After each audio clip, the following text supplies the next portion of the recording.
సమాచార సాంకేతిక రంగాన్ని మరో మలుపు తిప్పే అద్భుత శాస్త్ర సాంకేతిక పరిజ్ఞానానికి స్పెయిన్లో జరుగుతున్న ప్రపంచ మొబైల్ కాంగ్రెస్ వేదికైంది. సమాచార వినిమయ రంగంలో సర్వసాధారణాంశంగా మారిన వైఫై స్థానంలో ఇప్పుడు లైఫై అనే సరికొత్త టెక్నాలజీ వచ్చింది.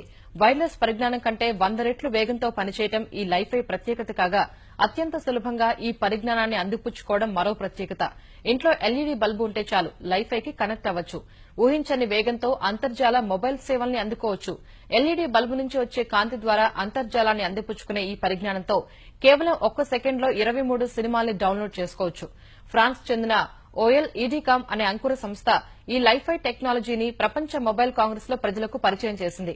ఒకే వైఫై కనెక్షన్ ను ఎక్కువ మంది ఉపయోగిస్తే అంతర్జాల వినిమయం వేగం తగ్గిపోతుంది. కానీ లైఫైలో మాత్రం వినియోగదారులందరికీ ఒకే వేగంతో అంతర్జాల సేవలు అందుబాటులోకి వస్తాయి. ఈ పరిజ్ఞానం పూర్తిస్థాయిలో అందుబాటులోకి వస్తే విమానాలు, రైళ్లు, హోటళ్లు, ఆసుపత్రుల్లో నాణ్యమైన అంతర్జాల సేవలు అందుబాటులోకి వస్తాయి.